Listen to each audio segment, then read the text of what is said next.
Shalom saudara, selamat pagi. Saya berharap saudara dalam keadaan sehat dan bersukacita. Kita bersyukur karena di pagi hari ini kita kembali lagi dalam renungan pagi spiritual life. Pada pagi hari ini kita akan merenungkan pembacaan kita pada Keluaran 32 ayat yang pertama. Saya akan berikan judul penantian bukan tanda ketidakhadiran Tuhan. Saya akan bacakan firman Tuhan bagi kita semua. Demikian firman Tuhan. Ketika bangsa itu melihat bahwa Musa berlama-lama turun dari gunung itu, mereka berkumpul mengerumuni Harun dan berkata kepadanya, "Mari, buatlah untuk kami Allah yang akan berjalan di depan kami, sebab Musa, orang yang telah memimpin kita keluar dari tanah Mesir, kami tidak tahu apa yang terjadi padanya." Saudara, Keluaran 32 ayat yang pertama, ini membuka kisah kejatuhan Israel. Bukan tentang dosa yang mencolok, melainkan dengan sebuah kalimat yang tampak sederhana.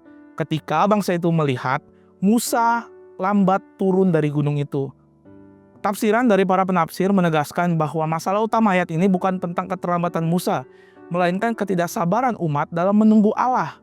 Waktu Tuhan dinilai dengan ukuran manusia, dan penantian yang seharusnya menjadi latihan iman berubah menjadi krisis kepercayaan. Menurut para penafsir, Musa bukan sekedar pemimpin yang absen, tetapi perantara yang sedang berada dalam hadirat Allah. Maka menunggu Musa berarti menunggu Allah sendiri. Ketika Israel gagal menunggu, mereka tidak hanya kehilangan arah, tetapi juga kehilangan pengenalan yang benar akan Allah yang baru saja menyatakan kasih dan kuasanya melalui pembebasan dari Mesir dan pemberian hukum di Gunung Sinai.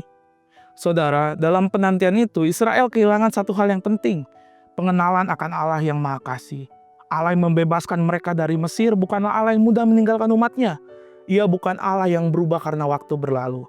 Namun, ketika kasih Allah tidak lagi diingat, menunggu itu menjadi sesuatu yang berbahaya.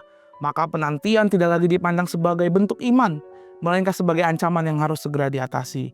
Bangsa Israel ingin kepastian yang pasti, bisa dilihat, disentuh dan dikendalikan. Padahal menunggu adalah salah satu cara paling dalam untuk berkata, "Tuhan, Engkau layak dipercaya bahkan ketika aku belum melihat apapun."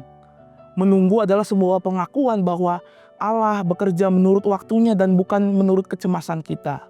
Saudara, Keluaran 32 ayat 1 ini mengingatkan kita bahwa kegagalan menunggu hampir selalu berujung pada pengganti Tuhan. Lembu emas tidak muncul begitu saja. Ia lahir dari hati yang tidak lagi yakin pada kasih Allah.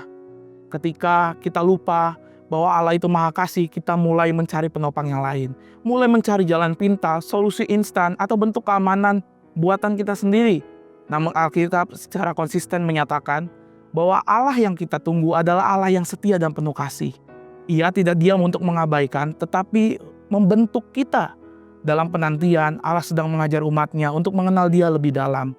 Bukan hanya kuasanya, tetapi karakternya. Dan pengenalan nilai yang membuat kita mampu bertahan. Bukan dengan kegelisahan, melainkan dengan rasa hormat. Sebab ketika kita memilih menunggu Tuhan dengan setia, kita sedang menyembahnya dengan cara paling sunyi namun paling jujur. Saudara, mari sejenak kita renungkan firman Tuhan yang sudah kita dengar. Saudara, apakah kita melihat penantian sebagai kehilangan waktu atau sebagai kesempatan untuk memuliakan Allah? Karena itu, ketika kita berada dalam masa menunggu jawaban yang belum datang, itu arah yang belum jelas atau doa yang terasa belum dijawab, ingatlah bahwa Allah tidak pernah berhenti mengasihi. Penantian bukan ruang kosong tanpa kehadirannya, melainkan tempat di mana iman diuji dan hormat kepada Allah dinyatakan. Mari kita belajar menunggu bukan dengan gelisah tetapi dengan percaya. Bukan dengan menciptakan pengganti Tuhan tetapi dengan bersandar pada karakternya. Sebab Allah yang Maha Kasih tidak pernah terlambat dan waktunya selalu bekerja demi kebaikan umatnya.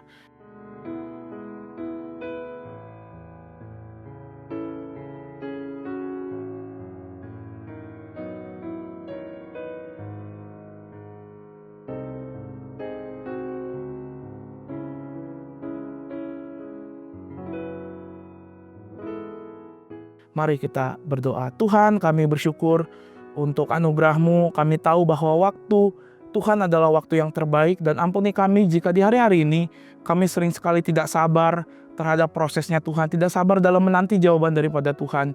Ajar kami untuk selalu percaya kepada Tuhan, bahkan di saat-saat krisis kami tahu Tuhan selalu bekerja untuk mendatangkan kebaikan dalam kehidupan kami.